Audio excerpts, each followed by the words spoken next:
Bender accidentally turned on the antenna on his head. Suddenly, he started broadcasting a series of strange numbers. 1,362, 34,969. To everyone's shock, these numbers turned out to be the winning lottery numbers for the next day. Based on these numbers, Amy printed out a blueprint. Fry colored in the blueprint, only to realize it was a design for a device. Soon, the professor had assembled the device. When Bender pressed the start button, the device powered up, and surprisingly, a portal appeared. Curious, Bender stuck his head into it, only to be startled.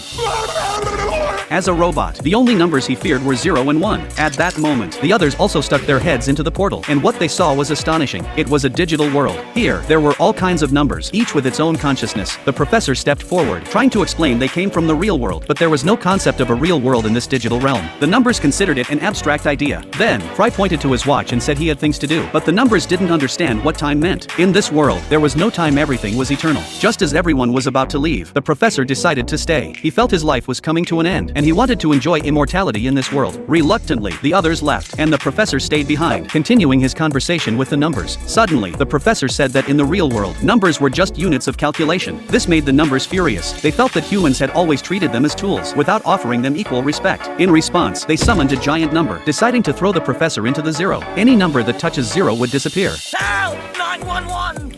Sorry, wrong number. When the professor was pushed into zero, he instantly vanished. However, in this world, the professor met another elderly man. The old man wanted the professor to help him escape, and revealed that it was his signal that had been sent earlier. But now, the professor was trapped too. Using a signaling device, the professor tapped out Morse code, trying to send a distress signal. Terrified, Bender crawled out from under the table, and tried to translate the recently received signal. He realized it was the professor's distress signal, but Bender didn't have the courage to go in. To his surprise, he was hit by a book he had thrown earlier, and accidentally stumbled into the portal.